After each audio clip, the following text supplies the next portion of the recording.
Welcome back to this keynote session of the Battle of Ideas. Growth is good, mission or mania, question mark. My name is Angus Kennedy. I convene the Institute of Ideas Academy. And you can tell by the title, this session is going to be about economic growth. What is it good for, if you like? It's been organized by the Institute of Ideas Economy Forum, which I must declare an interest in. And in association with the newspaper City AM. The context, of course, and I suppose this has been a sort of a bad news, good news week in terms of thinking about this session. The bad news is the economy, the Eurozone, the notable absence of growth in France, Germany, in Italy, low inflation, and I suppose you might call it volatility in the stock markets. The good news, of course, is that's exactly what we were hoping would happen just before we have this session on economic growth. So that plan has worked out well. I was quite nervous during the summer when we were listening to all the stories about how the UK is now the economic powerhouse of the entire world, if not the universe, that the whole idea of this session had been fatally misconceived. So no, we do need to talk about growth. The thought was to talk about growth after a long period of recession. The UK, despite the problems, has only just returned to its sort of pre-2008 crisis levels. It's been a long time coming in that recovery. And there is a sort of a hunger for growth. People have been bigging it up, saying, goodness me, at last we've got some growth back. And I wanted to just use this as time maybe to reflect back to some of the discussions that were very influential pre-crisis, but also, I think, on an ongoing background accompaniment to the discussion about growth, which is sometimes to question the validity of it. There's a certain level that we need, and we get nervous when we fall below it. But there are also concerns about large levels of inequality in society, views that that's created by too much growth. What growth there is goes to the wrong people or to the wrong places, that we are still doing too much damage to the planet, wanting to frack this and shale that and have more, the sort of greedy consumerism sort of side of the argument. So that's just the context. We wanted to ask this question, is it right to argue that growth on its own just might be a good thing, or do we need certain amounts of growth and something else? Sometimes it's happiness or well-being is the something else, or is just growth enough on its own? So my panel, we're very happy, agreed to join us this afternoon when it's so sunny outside. First to speak, and I'll introduce them in the order in which they're going to speak. On my left, Ricardo Fuentes Nieva. Ricardo's the head of research at Oxfam GB, and he's the co-author of Working for the Few, Political Capture and Economic Inequality. He'll be followed by my close left, Daniel Ben-Ami, who's a finance and economics writer, the author of Ferraris for All, in Defense of Economic Progress, and also another book, Cowardly Capitalism. Third to speak will be Kitty Usher, on my far right, whose biography gives away little, managing director of Tooley Street Research, an independent public policy research company that Kitty set up after her experience in public policy work as a MP and a minister in the former government. Last to speak will be Mark Littlewood. Mark's the Director General of the Institute of Economic Affairs, the IEA, and co-founder of Progressive Vision. He says it's a classical liberal think tank. Ricardo, would you like to get us kicked off? Maybe that question is a bit misleading, whether growth is good or bad. I think it'll be hard to find someone who seriously thinks that growth should be eliminated completely.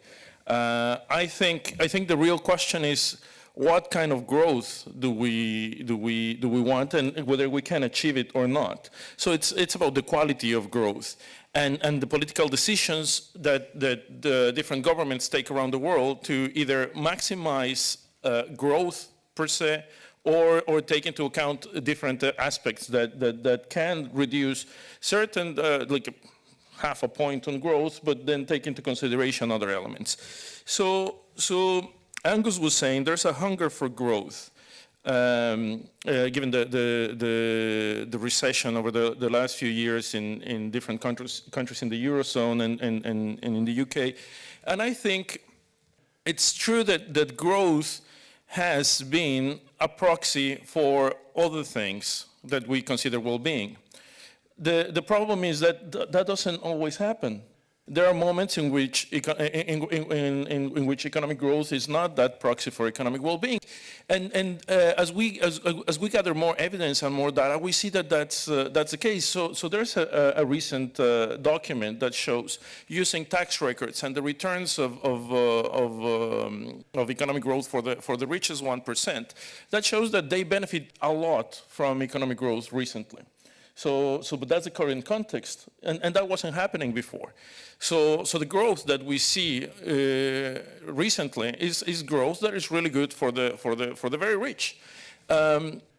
The document that Angus mentioned, Working for the Few, we released that document at the beginning of the year, and in that document we showed that the 85 richest people in the world own as much wealth as the bottom half of the population. That was one of the big findings of that report. But another one showed that using these databases collected by Thomas Piketty and Emmanuel Saez, and all that since the financial crisis in the US in 2008, 95% of all economic growth has gone to the 1%, whereas the bottom 90% of the American distribution has become poorer. So you've seen positive economic growth in the US since 2008, but that has been accompanied by a 95% capture of that growth by 1% of the population. So I think the question is, do we want to maximize economic growth regardless of what's the quality of it, regardless of what's happening within the distribution, regardless of what's happening to the things that we cannot capture or measure with the current statistics? And I think that's the real question. The real question is, are policymakers in different countries actually deciding to maximize growth regardless of the details? You know, and what happens when economic growth is no longer that proxy for well-being and for standard of living that we think it is. One of the things that we see in many parts of the world is the stagnation of wages in the presence of growth. So do we think that economic growth will solve that stagnation of wages? Maybe not. Maybe there are things that need to be done to actually increase the wages of the middle class. In my experience, so some people say, well, actually, policymakers are a lot more sophisticated than just looking at economic growth. They look at indicators of health, indicators of education, indicators of housing, and all kinds of things. Because policy making is a complex issue, and there are different ministries that actually take a look at what are the trends and what is the progress on all those things. But in my experience, I used to work for the United Nations and the Human Development Report. And we used to publish the Human Development Index. And when presenting that index in different audiences, policymakers, they were always competing. So the policymakers in India wanted to see what was the ranking relative to Pakistan. And the policymakers in Brazil wanted to see what was the ranking relative to Argentina and the like.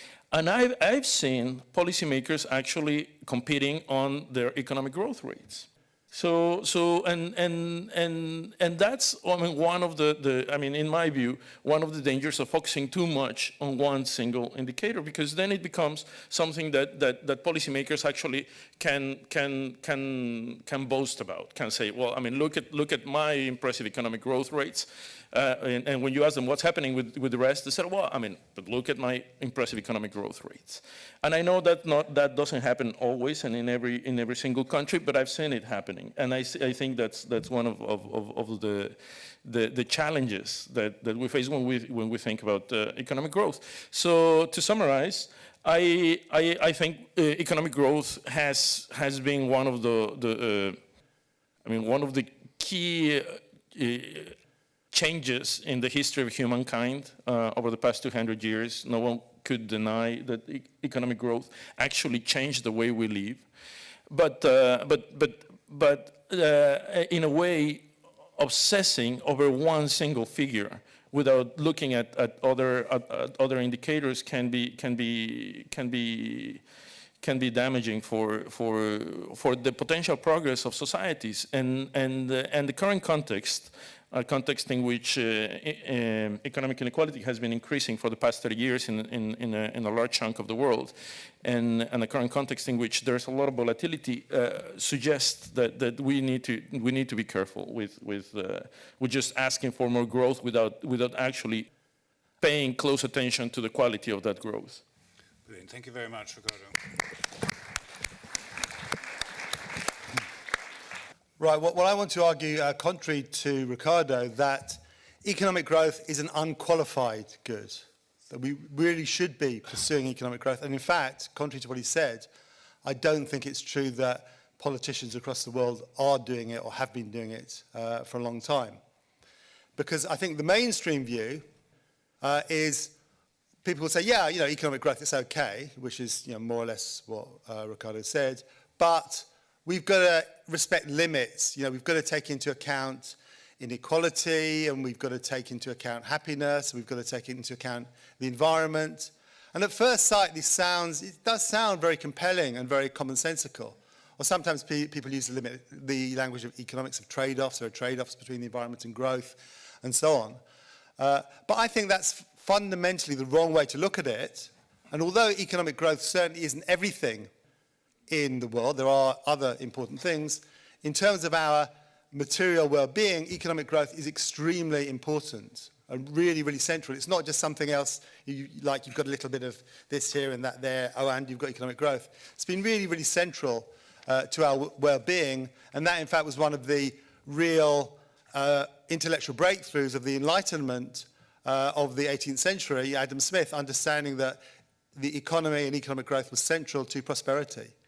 And did he prove right? Absolutely. I mean, I'm not a person who likes bombarding others with statistics, but just to give you my one favorite statistic, if you take the average life expectancy in 1800, it was round about 30.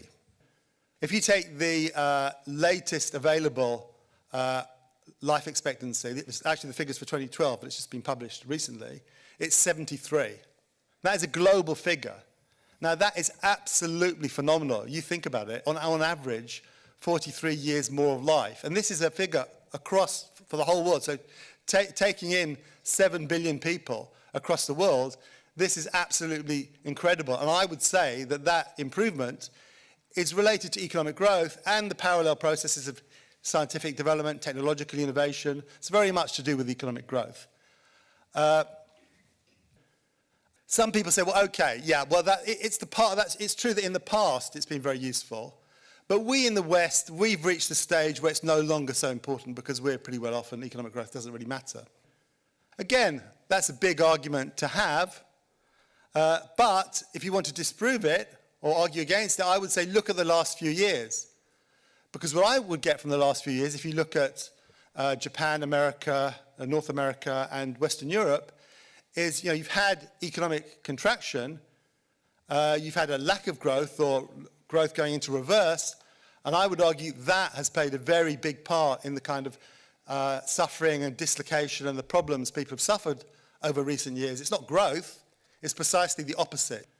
It's the lack of growth that has been the problem and the reversal of the growth process. So I would argue even in the West, we could do with more growth and more development, let alone in the poorer countries in the global south or the third world or whatever terminology you use. All of us could do with more growth. We haven't yet reached the end of the growth process. Now, what about the idea of limits? in relation to inequality, in relation to the environment, in relation to happiness. Maybe just to stick, I don't know how much time I've got, but just to stick to begin with to the environment and climate change, because that's a big topic. If you look at the discussion of climate change, and here I'm not talking so much about the scientific discussion, but the discussion had by policymakers, almost invariably they'll say, well, climate change is a big problem, and yeah, perhaps they're right on that. But the conclusion they draw is, well, what we therefore need to do is to constrain growth, to constrain consumption, because yeah, a certain amount of growth is okay, but climate change is a big problem, therefore we need to have a trade-off, we need to respect limits, we need to constrain growth. I would argue it's fundamentally wrong to counterpose those two things, because to the extent climate change is the problem, and we can debate that, but the way to tackle it is to have better technology, more resources, more innovation, so we can adapt to climate change if we want to. For example, we can build more sea walls, we can decarbonize the energy supply, we can perhaps use geoengineering. Again, we can debate all these things. But what I think is hard to deny is that tackling what is arguably a big environmental problem needs more resources, more growth, more technological innovation rather than less. And yet the mainstream discussion is very much about behavior. You know, let's spend less time in the shower, let's be careful how much water we use, we need to constrain growth because of the environment. So as I've said, it sounds kind of really, really commonsensical to say, okay, let's have a balance between the two. I would say absolutely wrong kind of approach. Do I have time, Angus, to talk for another minute or two? One minute. Maybe just to very briefly kick off the discussion on my view of the inequality thing. Because again, it sounds really, really radical. You're left-wing and you're concerned about inequality, and isn't it a really big problem? Well, start by giving one example of where I think the discussion of inequality, in fact, is very, very conservative in the current environment. You have Warren Buffett, who happens to be one of the world's richest men, backed by Barack Obama, both saying, oh, inequality is really bad, we need more inequality. Obama saying inequality is, really has to be one of the priorities of the Obama administration. But then what they go on to say is, well, what we really need is shared sacrifice. So in other words, what they're using is the fact that there are some very rich people in the world who've done very well out of the current economic system, which certainly is the case, but they're using that to try to persuade ordinary people to accept lower living standards or constrained living standards. So it's actually very paradoxical. Sounds very left-wing and very radical, but actually it's a way of selling recession and misery and suffering and lower living standards to the majority of the population. It sounds radical because they're talking about greedy bankers, but in fact it's deeply, deeply conservative. Thank you very much, Daniel. And so the battle lines are drawing up. I'm going to argue that growth is a means to an end rather than an end in itself, attempting to square the circle that has been set out by Daniel and Ricardo. I take a kind of Maslowian hierarchy of needs approach, not to your individual well-being, but to the country as a whole. And the previous speakers have discussed what policymakers think. I've been one, and this is what certainly my bit of the progressive centre-left occasionally, when it does some thinking, thinks. And the way you describe it is this: just as you need basic kind of food and shelter in order to survive, and once that is sorted, you can start considering higher ideals to the pinnacle of self-actualization, as Maslow argued. I would say that whatever type of government you are, you need to get some basic growth in the economy in order that you can attempt to achieve your own higher goals. And I'll give you a few examples. If your higher goal is, like the American Constitution, supposedly the pursuit of happiness, then you need to be free of the mundane tasks of getting bread on the table, which requires a certain amount of prosperity. If, as Mark may or may not be about to argue, but I've heard him argue it in the past, the purpose of government is fundamentally libertarian, enabling people to achieve their potential, then how can you possibly achieve your potential if you're struggling to get bread on the table? So you need prosperity in the system. If your aim is redistributive, you believe in the power of the state in order to be able to take from the 1% you have to support the 99% who find things a little bit harder, then obviously if the 1% hasn't got anything, you can't redistribute away from it. And so I would argue that you need growth in the system. If you're a bit more technocratic and simply want to be seen as a functioning state, a country that works, that isn't calling on the IMF or other people's development budgets in order to keep things ticking along, then you need to be seen as credible and be able to generate economic growth. If, like China, you want to demonstrate your geopolitical power, no better way to do it than to freak the rest of us out with 10% year-on-year growth rates for seemingly an endless period of time. So I argue that it's necessary in order to enable countries and leaders to do what they want to do, whatever that is. Point 2, nothing is ever static. Nothing static in nature, nothing static in economics, nothing static in your household incomes either. So in fact, it's not a choice between growth or no growth, it's a choice between growth and negative growth. If you ask any economist, you hardly ever get a line that stops or is straight. It's always curving up and down, up and down. This is a machine that's going in a forward or a backward direction. And if you've got a choice between things, more resources around you or less resources around you, as I argued before, you're going to have far more levers at your disposal if it feels like there's more resources. So it's almost a kind of false choice. Things are better when you're creating prosperity because it gives you a choice as to what to do about it. The title of our debate is Mission or Mania, and implicit in what I've said is that a bit of mania is okay, but it matters who is being manic. We've heard about Adam Smith before. The profit maximization motive is very exciting for some people and creates economic drive. And you have to, I think, accept a system where some people are driven by money in order to create profit, in order to have an overall functioning system that generates growth for you to achieve your higher ends.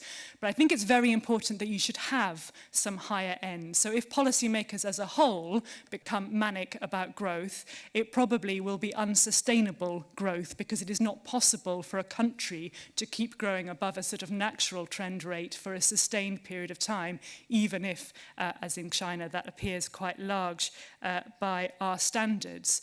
So in order to have a mission, you have to accept some mania in the system, and you also need to realize that if a group of people is making an extremely large amount of money for a sustained period of time, then there's probably something wrong with your system, and there's probably a regulatory or a taxation response that is appropriate in order to have a system that is sustainable and functioning. So mania for some, but not for all. And my final point, Chair, is I think the important thing for policymakers is to see growth with this bit of mania in it as a force, as a machine. And their job is to make sure that that machine is pointing in the right direction, and harness the force in order to achieve the higher levels of mission. So Daniel rightly used the example of green technologies. It is not a trade-off, the environment and growth, in my book, because it is perfectly possible to create and shape a market that solves your higher mission if that is an environmental mission. And so I think of growth as a force like, I don't know, like the weather that can be tamed and harnessed and pointed in the right direction. But if you don't have policymakers who can think big enough and nail their colours to the mast and say what that direction is, then you end up with the force spewing itself out everywhere. So policymakers should be above it with a sense of mission, create it and use the mania to achieve higher goals for society. Thank you. Mission or mania, I don't see the two in conflict at all. There's that famous phrase that virtually everything decent ever achieved by the human race has been achieved by a monomaniac on a mission. And I'm not sure that economic growth is any different. So it can be both manic and a mission. Is it a means to an end? Possibly. I mean, nobody gets happier or wiser or healthier simply because the latest batch of GDP figures have come out 2% up. but they do get wiser, happier and healthier, because that is an indication that they will be able to resource the goods and services that indeed make them happier, healthier and wiser. And of course, it's fair to say, therefore I'm probably not quite as extreme as Daniel, that it isn't the only thing that we as individual human beings seek in our own lives. I mean, if it was, nobody would ever retire. Nobody would ever say, actually, I'd prefer to work part-time than full-time. That lowers your personal levels of growth and your individual GDP. And it seems to me conceivable that you could have a society in which we all decide we want to work half the number of hours per week, and we are happy, therefore, to live at a rate of half our income, whatever that happens to be, and enjoy ourselves much more. So I think there are areas in which, in our individual lives and in policy terms, GDP growth is not the be-all and the end-all. But by God, it matters. And economic growth, and where I think I'm fully with Daniel, has been a key driver that I think is often overlooked, particularly in improving the position of the average and the poor, particularly in that regard. And so I'm only going to quote a couple of statistics at you, not bombard you with them, from Matt Ridley's fantastic book, The Rational Optimist. Most books I find that come out about economics and political philosophy make you want to slit your wrist by the time you've finished the foreword. Ridley is actually an optimist, and he gives an example of the scale of technological achievement over a long period of time. He's not just talking about the banking crash. And he asks the following question. Ask how much artificial light you can earn with an hour of work at the average age. The amount is increased from 24 hours in 1750 BC, using a sesame oil lamp, to 186 in 1800, using a tallow candle, to 4,400 in 1880, a kerosene lamp, to over 500,000 in 1950, an incandescent light bulb, to 8.4 million lumen hours today, using a compact fluorescent light bulb. Put another way, an hour of work today earns you 300 days' worth of reading light. An hour of work in 1800 earns you 10 minutes of reading light. That's an improvement going right back to the 1750 BC, a 43,200-fold improvement, using the measurement that you should care about, your time. So that's what people can afford on an average wage. And I think that is a good way of actually indicating how important economic growth has been. I think also people want it. I think there's a danger in public policy terms of saying, oh, you know, people aren't only motivated by money, and of course they're not. But to take a very recent indication, you know, the trade unions were out in force on the streets of London, Glasgow and Belfast yesterday, and they were waving banners saying Britain needs a pay rise. They were not waving banners saying, please cut my pay a little bit and give me an extra day off work. They are actually seeking more resources, not less, compared to where they have got. So I think people want it. And I sometimes think that politicians second-guessing what people want is a dangerous idea, that they don't really want extra pay or extra resources, they want extra happiness. The cases against it, the problems against, you know, economic growth, you know, is it really sustainable?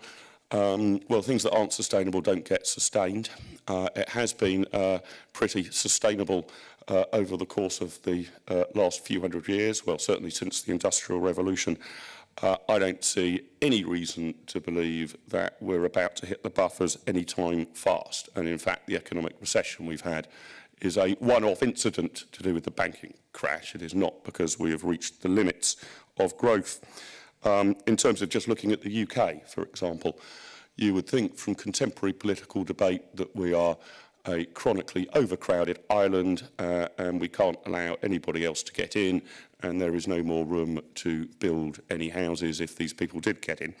In fact, only 10% of land in UK is developed and only 5% of land in the UK is under concrete. We have not even begun to move to a United Kingdom which is full. I think we could easily increase the population by a factor of 10 or so over a relatively short period of time. Inequality, I ask the question, how much do we really, truly care about it? I think if you have the ending of inequality or the minimisation of it as an aim, you probably do have an aim which is contrary to pursuing the maximum economic growth. I confess I haven't read Piketty. I was about to read up, about to start reading. Life is too short. But fortunately, a staff member of mine summed up Piketty's book in one sentence for me. He said, given I can sum it up in one sentence, you don't need to read it. And his one sentence was, it's pretty hard to make your first $1 billion, but after that it gets easier, which does seem to be the concept. And although we've heard some statistics about the poor in America, who's benefiting, is it the top 1% of Americans or the bottom 20%? The success of capitalism across the globe has begin to close off discrepancies, not necessarily within nations, but between them. Your prospects of dying in childbirth in China or India radically fallen, thanks to the growth in capitalism. So I don't think we should look at it on a nation-to-nation basis. Of course, all the rage, it's disappeared off the scale a bit in the build-up to and around the crash was, should we actually start measuring things like happiness rather than GDP to give us an indication of how successful our public policies are? So rather than, I don't know, South Korea pointing out and boasting to others that their growth rate has been rather greater than North Korea, we could have the North Korean government boasting that the opinion polls in North Korea show that North Koreans are happier than South Koreans. Certainly in the United Kingdom, I'm highly sceptical about these happiness polls. They are 7 out of 10 whenever you hold them. The Brits are continually 7 out of 10 happy. And you get some fairly quirky and strange things in these polls of happiness, which I'm not quite sure how they would inform public policymakers. For example, if you lose a limb in an industrial accident or in war, your happiness, not unsurprisingly, drops off. But after 2 years, it's about back to where it was beforehand. What is the public policy implication of this discovery? That the government can harvest human limbs as long as it does at the early stage of a parliament. It might have a little bit of mid-term unpopularity, but by the time you get to the next general election, everybody will be as happy as they were previously. I think the challenge, and this is linked to growth, my last thought, is productivity. That's really what we're aiming for. If you're a highly productive person, it's easier for you to trade off, how many hours you work against getting the certain necessities that Kitty was underlining. If you're highly productive, you can earn enough money to buy your bread, your water, your milk, your housing, your electricity in a couple of hours a week, if you're hugely productive, and then you can decide whether you want to work longer hours in order to buy the luxuries or whether you want a mixture of leisure time or half and half. And productivity is really what we should be looking at. And here in the UK, I think we have a problem. I don't know if literacy and numeracy are perfect proxies for productivity. I don't suppose they are, but I suppose it's a reasonably good proxy. And the latest PISA stats indicate that 15 to 20-year-olds are less numerate and literate than 55-year-olds plus. This is a staggering concern and worry if you want to see not merely economic growth, but economic growth and less hours worked. So I think the challenge here is productivity. If you crack that, you get more growth, and by God, people want it. Thank you. Thank you very much, Mark. Ricardo, I'm going to let you come back in. You've probably got a number of things you want to pick up, but I suppose it sort of relates around, one of your main points was around the sort of the 1% getting more. Do you see that as a problem of growth? Does it result from growth, and if we had less growth, there'd be better distribution? Or are you, just to clarify what you're saying, are you saying that we should have growth? You said it's not a bad thing. We should just add on redistribution as well. That's that's more or less what I would say, because I guess as you mentioned, I think growth is important, and let me repeat that over the past 200 years, growth has been one of the massive forces for the improvements in well-being in humankind. But it's not always that it does not always follow necessarily that from growth you'll get to that mission that Kitty was mentioning. It depends on the context, and the contexts are changing. And one of the things that is changing dramatically is the concentration of income and wealth in the top 1%. And that relates to, over the past 15 years, one thing that we've learned from academic literature is the importance of institutions. The importance of what we call, or what some people call inclusive or exclusive institutions. And the danger of a process in which you see economic growth, but that economic growth is concentrated on the top end of the distribution, is that then you end up having political processes that reflect the view of a few, what some people call affluence and influence, and then you start having biased institutions against the majority. I'm from Mexico. And Mexico actually grew quite fast in the 50s and in the 60s. People call that the Mexican miracle. And right now, I mean, the miracle is to think that there was a Mexican miracle. It was part of that obsession that, like, I mean, if we only think on growth, then everything will follow. But the inclusive political process didn't follow.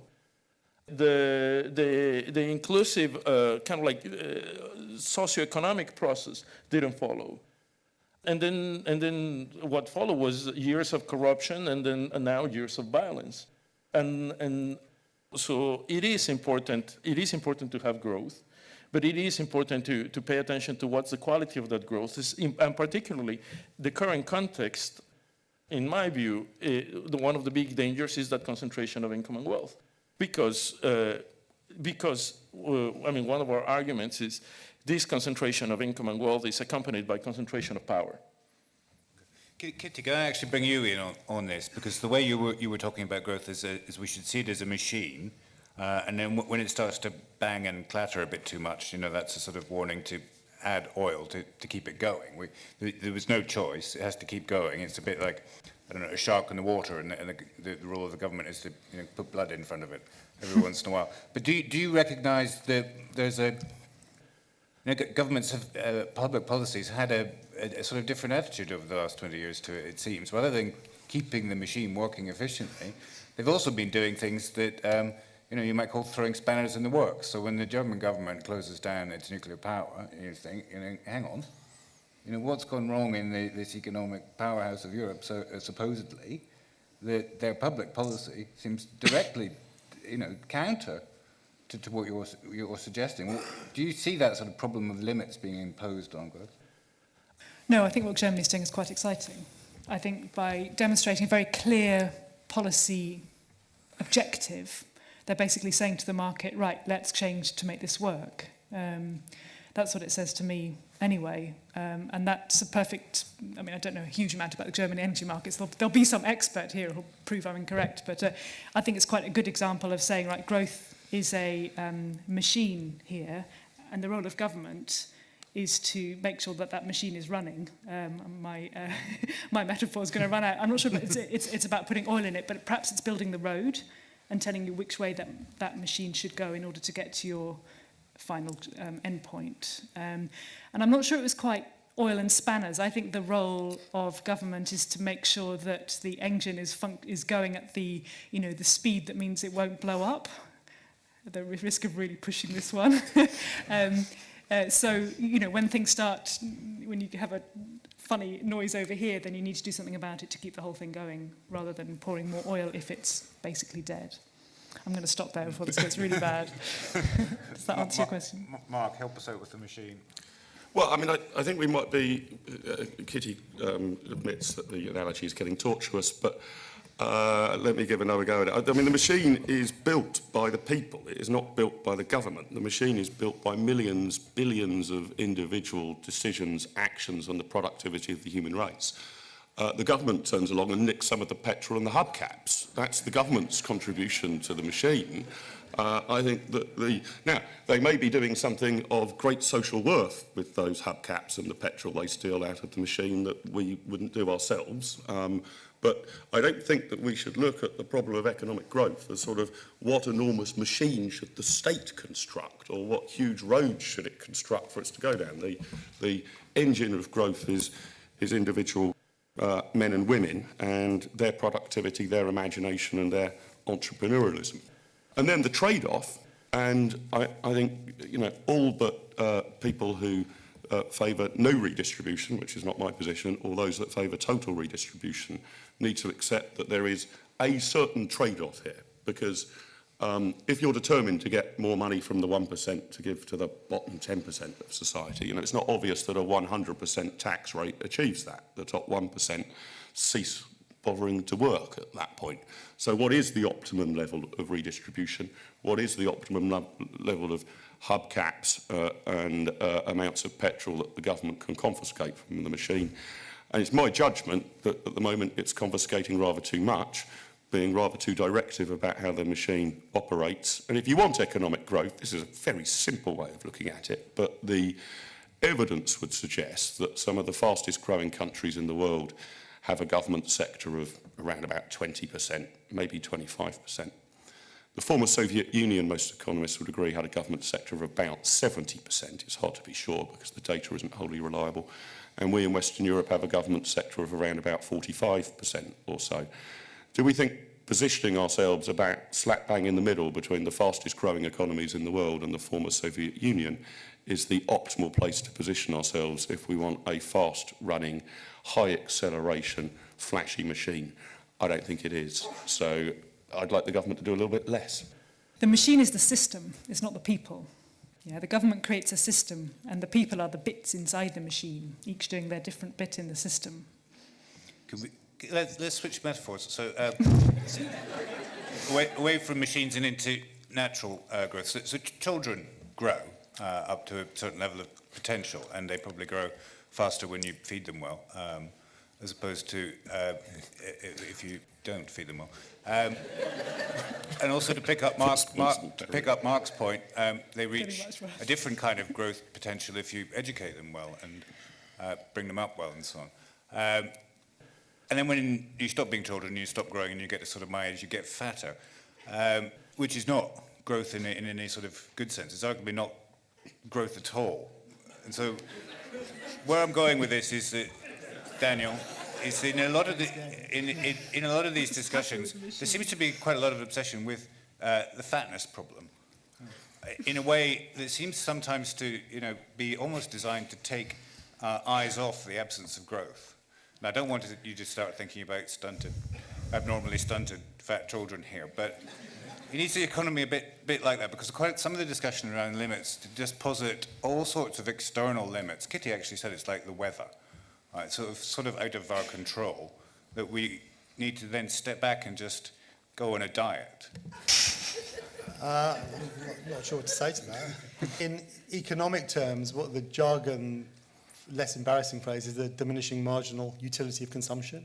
In other words, that's what it's talking about.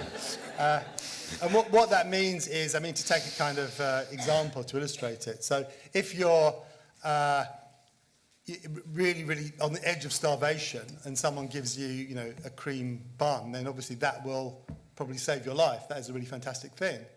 But the better off you get and the more well-fed you get, an extra cream bun, it doesn't really make you any happier, and then beyond a certain point you get really obese if you eat too many cream buns. So maybe rather than stunted child analogy, that might be a better way to explain it. And I think behind that is the idea that we've reached the stage where growth is no longer beneficial to the Western world, and I don't think that is true. I think theoretically it's possible.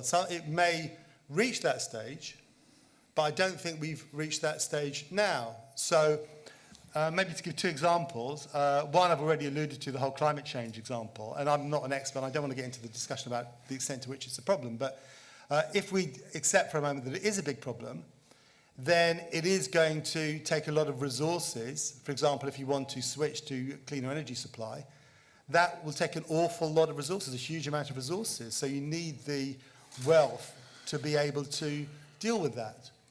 Or another thing people talk about is the demographic, so-called demographic problem. In other words, as a proportion of the population, more and more people are getting older, and that is seen as some kind of problem that you can't deal with. But I don't see it necessarily as a problem. As it happens, first of all, a lot of elderly people are quite active. But even leaving that aside, if you've got a very productive, wealthy, dynamic economy, then the fact that you have a higher proportion of old people is not a problem because you've got the resources to deal with them. So we need resources to deal with those kind of things. And I would say also, even in the West, people could do with more living standards. And it's not an end in itself. No one said that. It's a means to an end. Yeah. But if you want to spend a lot of time writing poetry or going fishing or whatever you want to do, to have the spare time to do that and have a decent standard of living, you need to have a highly productive, developed, dynamic economy. Clearly, people in the poorer countries are further back, but I still think there's considerable scope in the West to have more growth and benefit from more prosperity. I'm a bit annoyed about some of the analogies in that, economic growth has a technical definition, and it's the amount of change in GDP, and GDP has itself a definition. And so there's some things which were said which I think are not right. I'm not an economist. I doubt there's lots of economists in the room. Is that for example, if the government decided to mandate that everybody kept their gardens tidy, and then people would have to go out and buy lawnmowers, petrol, hire gardeners, and all the rest, that would increase GDP. That would be economic growth. If a government decides to embark upon an austerity program and people get sacked from government, that reduces GDP, and that would reduce economic growth. And people would think that one was caused by the other, which of course it is, or that it's a bad thing, which of course it is not, in my view. Similarly, if recreational fishing, if that became compulsory, then that would mean that there'd be economic growth. So that economic growth is a target in itself is obviously a bad idea, and the type of economic growth is what's important, and everybody ought to agree that. It's not a left or right issue. The other thing is about whether or not it was mentioned that the banking crisis was not inevitable. There's this thing about economic growth where, the checkerboard story where out of a reward somebody's offered 1 grain of rice on the first, 2 on the second, 4 on the third checkerboard list, until you've got 2 to the power of 64 grains of wheat.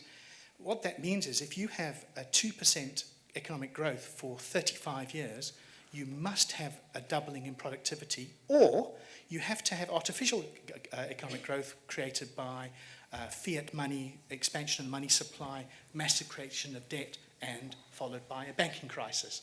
So I think the other point is that the 43,200 improvement in the availability of light, that's true.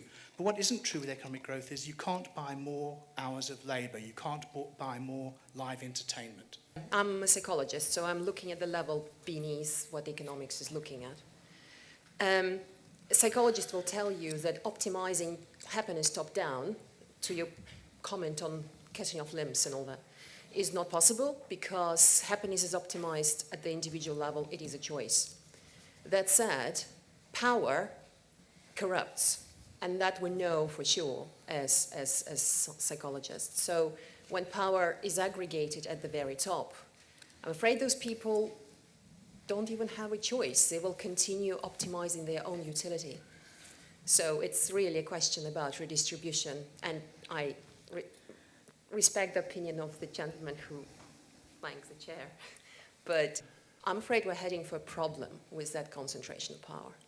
It's very important to point out that if you consider growth as a means to an end, which I think everyone has stated in some form or another, then ignoring measuring your ends doesn't make any sense. And if you consider your ends to be some level of social well-being across the board, then you have to consider things like inequality very importantly. And when you talk about are your ends reached only by economic growth, clearly that's not true because there are many counterfactuals in that case. You could look at Cuba, for example, which has low economic growth but very large investment in health and has a very good healthcare system. That is where they focused on one of the ends, which we also have, which is improved health. And they've not had the growth they haven't sort of looked at this general growth.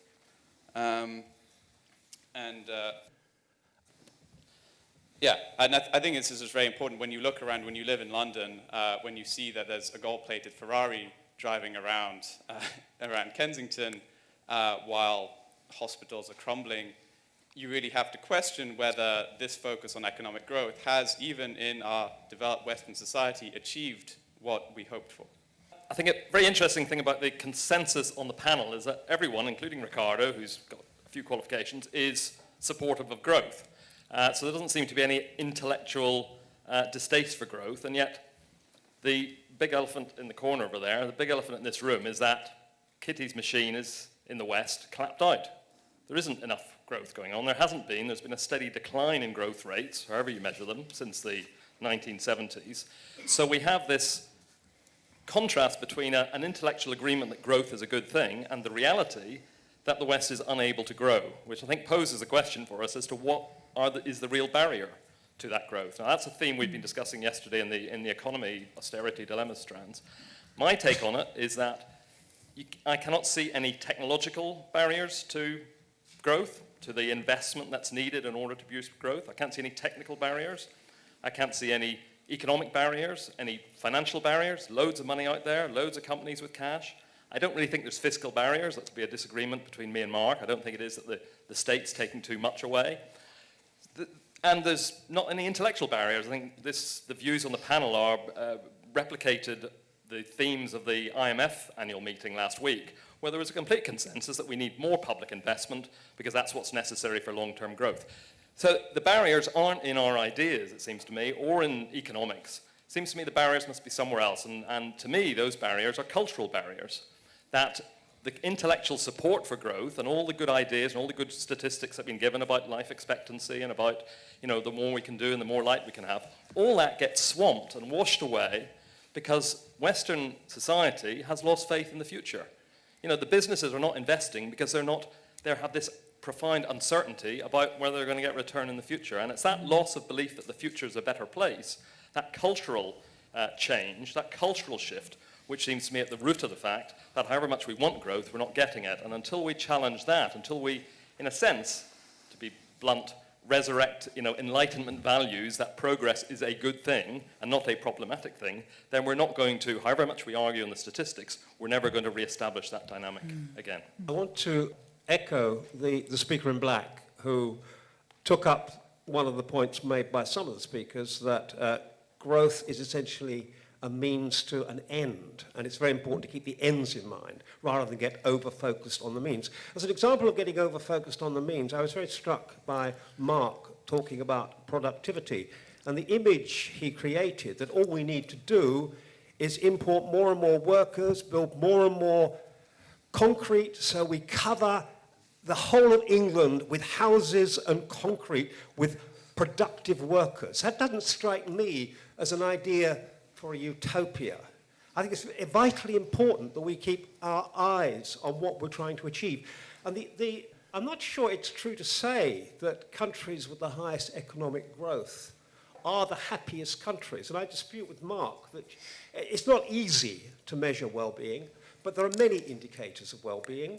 And it's a complex task. It's also not easy to measure economic growth. We've not discussed here what are the measures of economic growth we're using. Some of those are highly questionable, I think. So the point I'm trying to make is that, echoing that last speaker, the previous speaker, that we need to focus on the ends and to look at whether, in fact, economic growth will produce well-being in our society. One of the issues that Ricardo raises is absolutely correct, that if you have a tremendous disparity in the income levels of people in your society, even though the wealth level may be high, it will not produce well-being among the population. There's a lot of evidence on that. We've got 4 questions around sort of the inequality and the ends are more important than the means, and sort of in the happiness thing, and 2 sort of on where's the productivity and what's standing in the way of it. But Mark, come back on any or all, or well, or on the none means of versus those. on the means versus ends thing. I mean, I think that the question's this: sort of who sets the ends? I mean, what's the exact balance that we want between hospitals and gold-plated Ferraris? I don't know the answer to that, and I don't believe we can collectively reach an answer to that. I mean, for all I know, we've got a few too many hospitals and not enough gold-plated Ferraris to assuage the preferences of the wider population. It's not obvious to me that when we set ends that you can sort of jump these hurdles quite so quickly as to say, well, obviously everybody would agree healthcare is an end.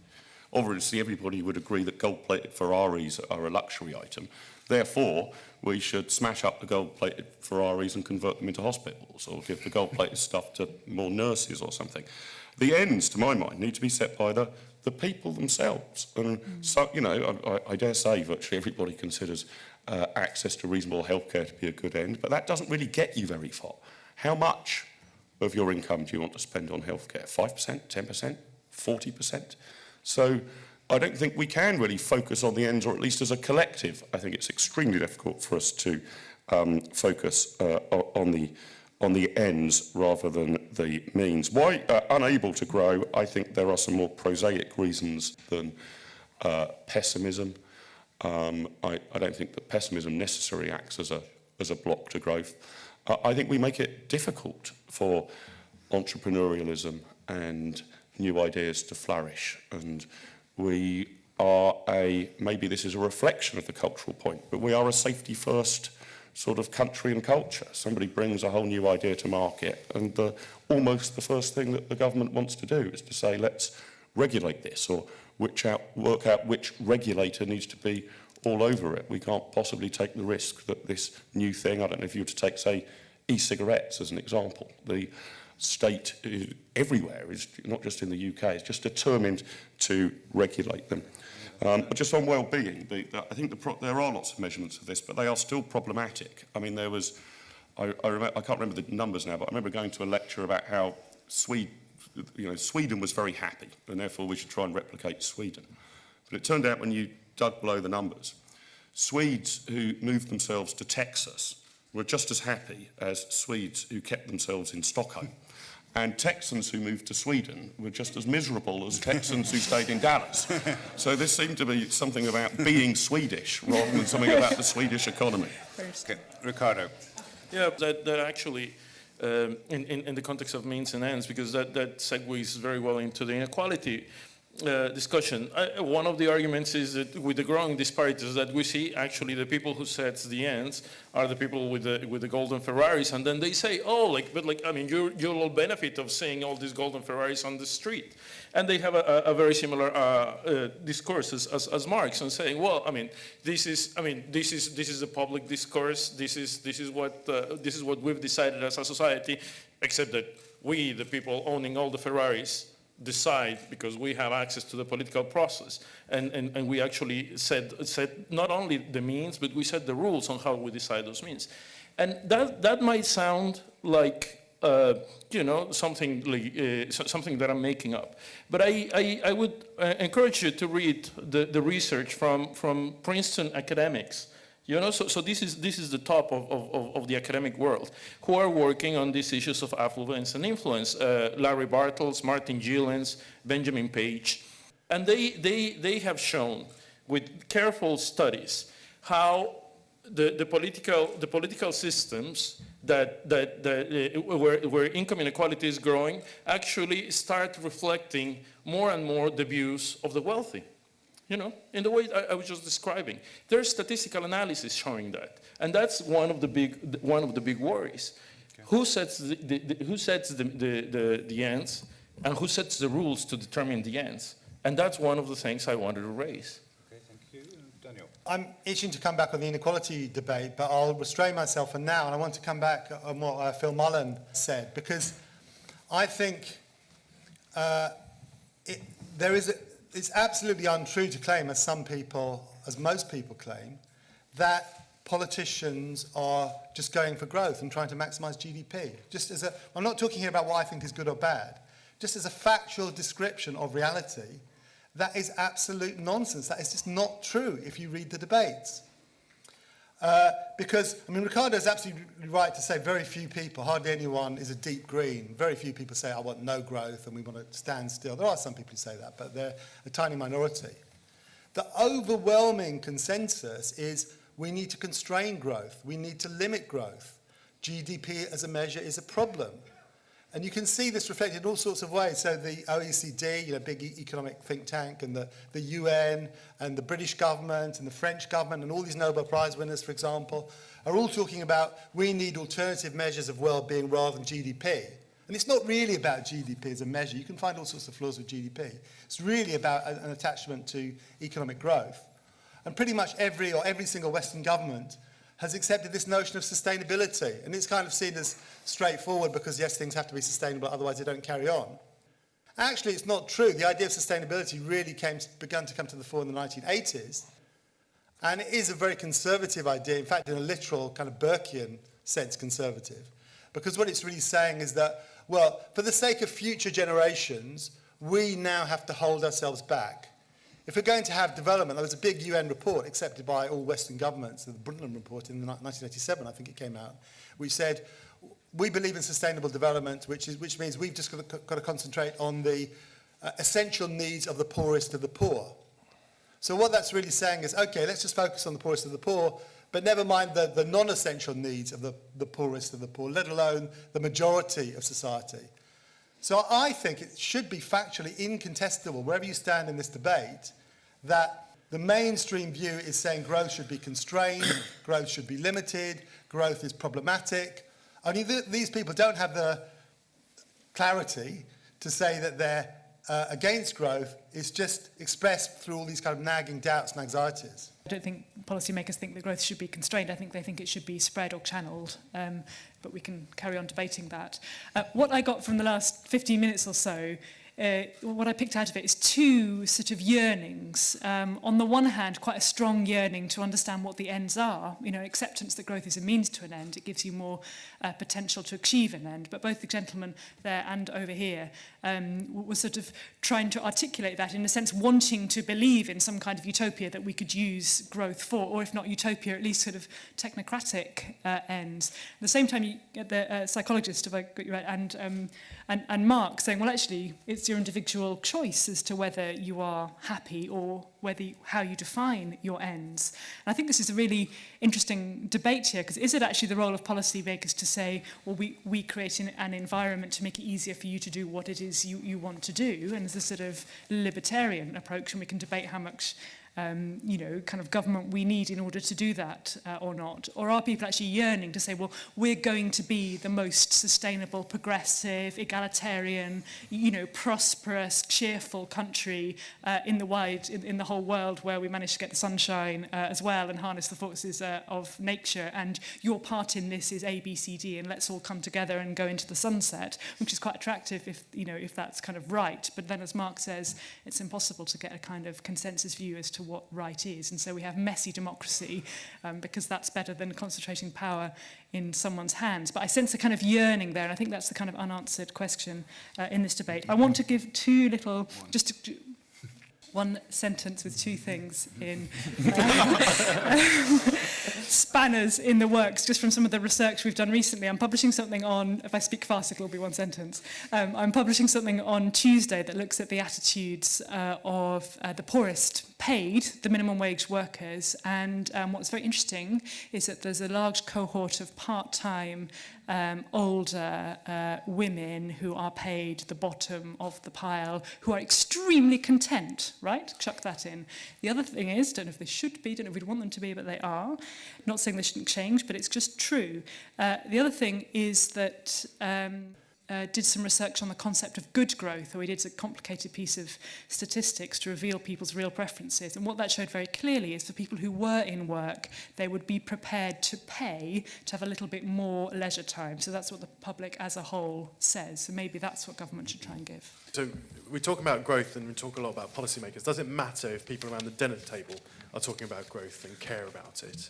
And if so, why? The other thing is about geography. So when we talk a lot about international examples. Take the UK as a country. If it's growing and growing fast, does it matter if that's all centralised within the south, in the north? So do we need to talk about distribution of growth as well as the ends of growth? And the final thing is very much about how long does it matter about the time lag? So if the country's growing and I'm contributing towards that through my productivity, through my labour, does it matter not just how much of that goes into my pocket, but how long it takes to get there? You cannot have growth without ends.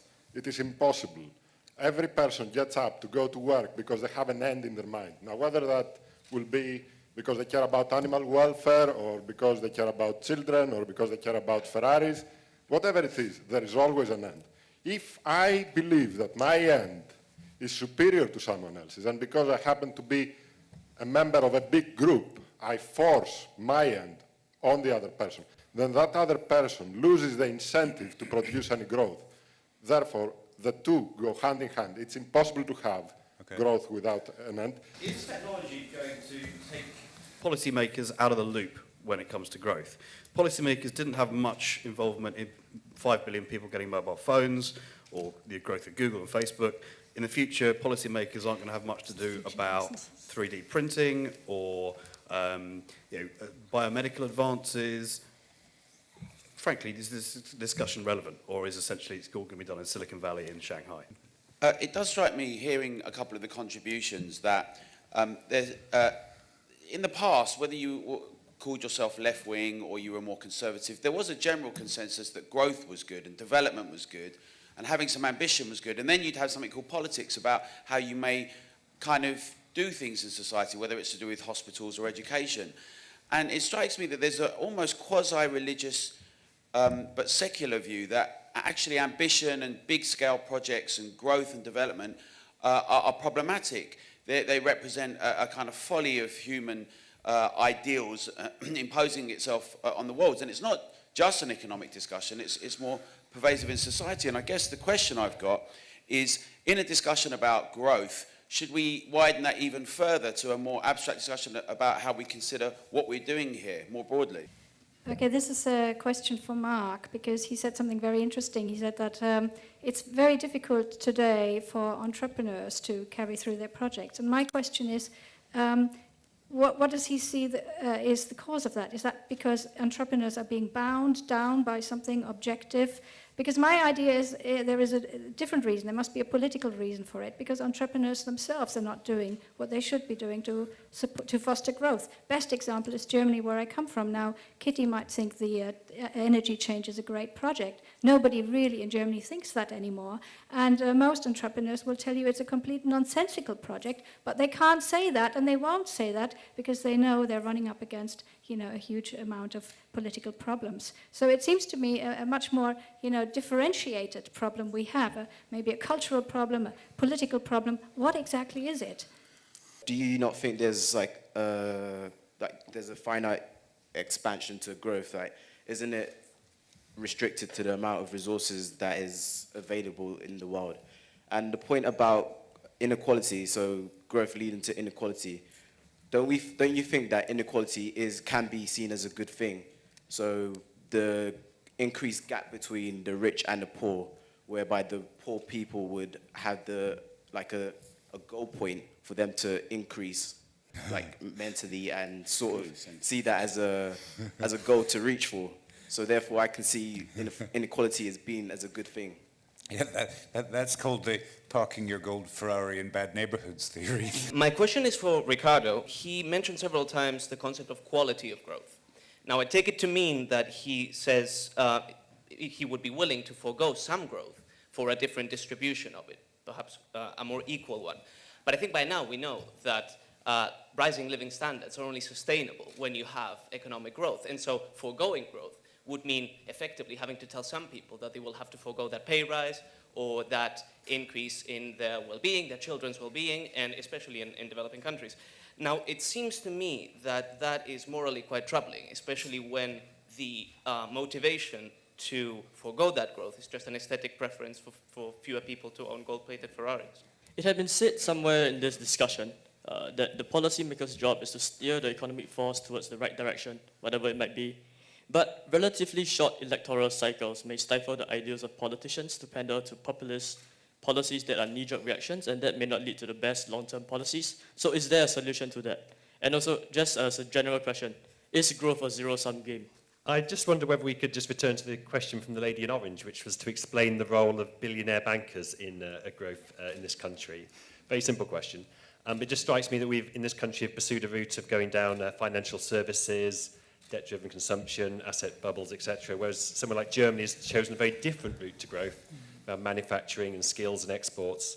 just whether the panel could talk about different approaches to growth. The basis for growth is the ability of business people to make sufficient returns on their investment. And if the climate is one where they're not sure and there's uncertainty about what the returns on that investment might be, then that is going to have an effect on their willingness to invest and to allow the conditions for that growth to take place. So I'm just curious as to whether the panel thinks that there is a desire amongst entrepreneurs to make these investments, but most of the time it's some institutional barrier that prevents them from making the profits that are out there to be made. Or is it something else? Because the idea of cultural pessimism as the basis for why entrepreneurs are not taking the opportunities that are out there to make the profits that are to be had, I find that less than convincing. Mark said earlier that there's a trade-off between redistribution and incentives. I think that's true, but I disagree how much. I think that not enough redistribution can also harm it. One of the most inefficient uses of our finite resources surely is the people in the world who don't have enough income to have an education. If we give them an education, human capital means they'll produce more. That means we have more growth. So can equality and growth not be enemies as such, but work together? Very quickly, it's just a question about agency. Like, how much agency do we really have on the economic growth question? Like the gentleman over there asked a point about, like, Germany chose an industrial path, whereas Britain chose a financial services path. Did we really choose those paths? The Big Bang and Canary Wharf was actually largely a product of luck in the early 1980s. Could we say that we actually chose our current industrial structure? If the members of the panel had to choose a measure of government success that was not GDP, which ones would they choose? It's an obvious point. Growth isn't development, and no one's mentioned it, so I'm surprised. You can pay lots of people to destroy lots of buildings, and you can pay another lot of people to put them up again. In the end, you've got growth, but whether or not you've done anything else is another matter. What element the discussion about wealth inequality is related to the general trend to the financialisation of the economy as opposed to profits being reinvested into the productive side of the economy? I don't know if anyone can comment on that. Just on this question of growth being a means to an end and not an end in itself, if you take that position, like my friend in the black T-shirt, it's just important to think, well, what are you excluding as an end? Because if GDP and growth is the provision of goods and services, and if you don't consider the provision of goods and services as ends in themselves, then what is left as an end? And there does seem to be a tendency to interpret the end, the human end, in terms of well-being and fulfillment, which it perhaps is more of an emotional end, or health and well-being, sorry. And is there a tendency to allied private ends and private emotional fulfillment with public ends, which is what we do in our relationship with strangers? Mark, at the very start of this discussion, you mentioned two things. Firstly, you said that so far growth has been sustainable. I think that's a fairly questionable statement because of the waste fills and air pollution in China and obviously climate change, among other things. And secondly, you said that what isn't sustainable doesn't get sustained. And again, that sounds fairly questionable as humans are not very good at caring about long-term risks. We're not very good at assessing long-term risks, and therefore, until they get very severe, there is no need to mention or notice them or take care of these risks. Just with the thought that less is more, I wonder if we consumed less, whether we would grow more. Right, let's do the financial services thing, because a few people have come up with that. Financial services is about 10% of the British economy. We've had a financial service crisis, so we're worrying about that. When we had an oil crisis in the 1970s, we worried about dependence on oil. When we have an exchange rate crisis, we worry about dependence on manufacturing. I'm proud of the fact that Britain has one of the best financial services sectors in the world, just as I would be proud if we had the best environmental technologies or the best energy production or the best ability to create widgets or theatres. So I think what we've learned from the financial crisis is that there is the potential for systemic weakness in it, and that requires a regulatory response. And also that consumers in Britain sometimes get a bit over-indebted, which didn't cause the crisis, but it did mean when we started to panic, we had further to go to retrench in order to feel happy, and that in itself exacerbated the recession. In terms of bankers, I don't know, I think there's a really interesting kind of competition policy question as to why some sectors of the economy end up sustaining higher salaries than others. I think the correct policy response is progressive taxation, so that that group contributes more because they have more to give. And that's kind of all I think about financial services. Okay, so you can draw your own conclusions. The big one, I suppose, is what's getting in the way. What's getting in the way of what? Growth, profit. And that seemed to me that a big theme which that's is coming out. you raised earlier on. I think there's a big difference between the biggest and most prosperous countries, if we're going to take a country analogy, and the kind of catch-up ones. I think it's quite hard to grow, well, the last 100 years have shown it's quite hard to grow more than about 2 or 3% a year on average if you're at the forefront of technology. But as long as you keep doing the sensible things around investing in infrastructure, investing in talent, and crucially government investing at the forefront of technology. There's some interesting research about how some of the major innovations in bioscience and Silicon Valley and so on, the actual bit of science was government funded and it was then commercialized. And I think as long as, you know, the kind of richer countries keep doing that, then they will remain growing at what you might call that kind of sustainable rate. For other countries who have a certain amount of catch up and are copying innovations from elsewhere, you can grow faster. So I'm optimistic about our ability to keep on doing that. But as I've said several times before, I also think there's a policy choice in terms of, you know, the type of system, try not to say car, that you want to create out of that, and that determines the sort of relative advantage of different types of investment. I think if this is my last few seconds, I've been reminded, listening to these really fantastic contributions from many people more expert than us in the audience, of a conversation I had when I was about 16 with a friend of my mum's, and I was being very lefty, and the topic of conversation was, should you go into the city? And I remember saying very strongly, I'm never going to go into the city, I'm not motivated by money, I can't imagine how sad it is to spend your whole life wanting to get richer and richer and richer, and I'm definitely not doing that, and so end up a Labour politician. But anyway, discuss. But I remember the friend of my mum's in a very irritatingly sensible way saying, of course you don't need money, of course you don't need money, of course you shouldn't do that, but it helps. And so that begs the question, what does it help for? And I think that's where, you know, perhaps we should take our brains after this postprandial conversation. Thank you very much, Kadi. Daniel. Yeah, there are so many excellent questions. I can't possibly answer all of them. I'm happy to talk to people individually, or even better, if you want to buy a copy of my book, Ferraris for All, and to improve my bank balance. It deals with questions such as scarce resources, which I think is a very common view, but which I think is also a myth. Just maybe to focus on the inequality thing in the couple of minutes I've got left. First of all, sorry, it's really striking that almost every single Western leader is saying that extreme inequality is a problem. You know, you've got the Pope, you've got Barack Obama, you've got Ed Miliband, you've got David Cameron, you've even got the governor of the Bank of England saying that extreme inequality is a problem. And in fact, it's interesting that Ricardo's report about the 85 richest people and their wealth was first presented to the World Economic Forum, which is really a forum of plutocrats who meet on the side of a Swiss mountain every year. So there's a complete consensus among the elite that extreme inequality is a problem. That doesn't necessarily mean they're wrong, but you've got to start being suspicious. You know, when the really rich and powerful are actually talking about what a problem it is, that there are so many rich and powerful people around, you've got to start thinking, well, what's going on? Secondly, all of them say, when you listen carefully, and in fact Ricardo also says this, not that he's incredibly rich as far as I know, but that we don't believe in equality. We're not arguing for equality.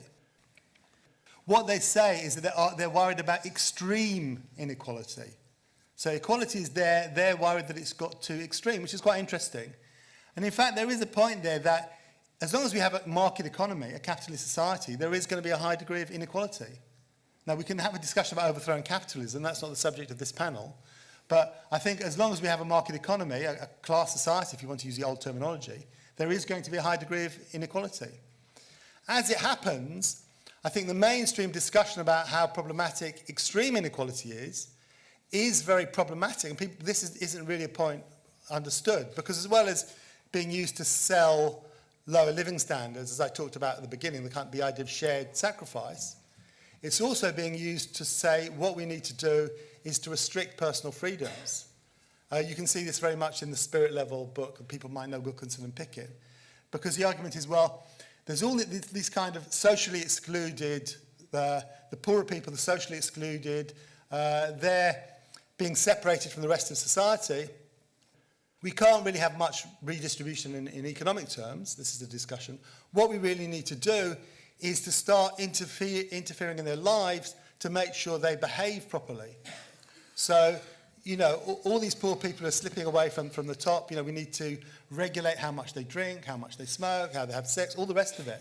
And you may think I'm overstating the case, but you read a lot of the discussion of inequality and Labour Party and other parties' policy on this, and very much the spectre of extreme inequality is used to justify interfering more and more in people's lives, because the idea is that the mass of society is pulling away from the top and it really has to be controlled. Super, thank you, Daniel. Ricardo. Yeah, so a lot of really good questions, but I'm going to focus on the one that was addressed directly to me. And I have to say that I see a big fallacy in what you ask, because you're saying growth is perfectly correlated with standards of living for the rest, and part of my argument was, well, that's not true. And the example I gave was, you know, right after the financial crisis in the U.S., 95% of economic growth was captured by the 1%. So your question is like, I would turn the question: is that morally acceptable? Should the 90% of the population in the U.S. who got poorer, you know, have to have a say on whether they prefer like a slightly lower economic growth rate, but something that's better distributed? And I think that's the real question. And the question is, who has a say on how that process? Because it's one of the things that accompanied economic growth over the past 200 years that made it successful on the long term was the democratic process and the process of participation, of growing participation of society. And one of my points, what I'm trying to highlight, is that process, when you have like massive concentration of income, is in danger. Thank you very much. Mark. There was a couple of points put directly to me. One was the sort of sustainability thing. You know, is it really sustainable? It was put that human beings are very bad at assessing long-term risks. I suspect that might be true, but because human beings are bad at assessing long-term risks, it doesn't mean that politicians and bureaucrats are brilliant at assessing long-term risks. They are, despite some of their behaviour, broadly members of the same species that we are. So why would we consider their ability to judge long-term risk to be any better? What makes them more enlightened? And the whole sustainable growth thing does trouble me. We are allowing a lot of words to sort of enter our language, which I consider to be completely ridiculous. I mean, think again, not of sustainable growth, but let's imagine your boss offers you a very generous pay rise, offers to double your pay this year by 100%. How many of you would say, rather you didn't do that, I don't think it's sustainable? You would almost certainly take the 100% pay rise, even though you know that you might get a wage freeze next year, or possibly that your job will even end. So it's social entrepreneurship, that's one of the new terms, isn't it? As if any entrepreneur could make money by selling things, goods and services to themselves. I mean, every entrepreneur is social. The word does absolutely no work at all. So social entrepreneurship actually seems to mean entrepreneurship which doesn't make any money. The point on what's the barrier to growth, look, there are endless PhDs in that, and I'm not saying that this is the only thing, but I think it is a thing. Because there may be cultural reasons, there may be all sorts of things that are difficult to correct, but the scale of regulation and policy uncertainty caused by the government is definitely a barrier to it. You would have to be brave, to put it mildly, or mad, I think, to invest in the energy sector in the UK at the moment, because you have no idea what subsidies or tariffs or obligations are going to apply to your investment in 3 years' time. Successive governments have just chopped and changed around. If you don't have that certainty, what the hell are you going to do? If you're working in financial services as a start-up operation rather than as one of the two biggest to fails, you've got a huge problem. The regulatory hurdles of doing business in financial services are enormous. In fact, if you look at the trajectory in the UK of the number of people who work in financial services and the number of people who are employed by the state to regulate financial services, by 2070, if you track this from 1980, by 2070 there'll be more regulators than employees. Everyone by 2070 will have their own personal state regulator on their shoulder. I don't think that that is the sort of environment in which we can flourish. On financial services versus manufacturing, why are the Germans, you know, if you like, making widgets and we're selling insurance policies? Kitty touched on this a bit. Focus on what you're good at. I think that goes for the wider economy, not just to an individual human being. I am not very good at cutting hair. I'd like to think I'm just about half competent as an economist. Consequently, I pay somebody else to cut my hair and focus on being a better economist. I'm scared when politicians talk about rebalancing the economy. Why would you want to rebalance away from things you are good at to things you are bad at? Nobody ever suggests that Manchester United Football Club should sort of start playing a bit less football and start playing a bit more hockey or something. Although given their performance this season, that might not be a very bad idea. And the last point was, I was like, if you don't sort of use GDP as the best measure of whether politicians are doing a good job or a bad job, what sort of other criteria could we measure? I would like to measure, by looking at politicians, their level of inactivity. And the less active they are, the lazier they are, and the less interfering, the better, as far as I'm concerned. Pay them more. We'll thank our panel.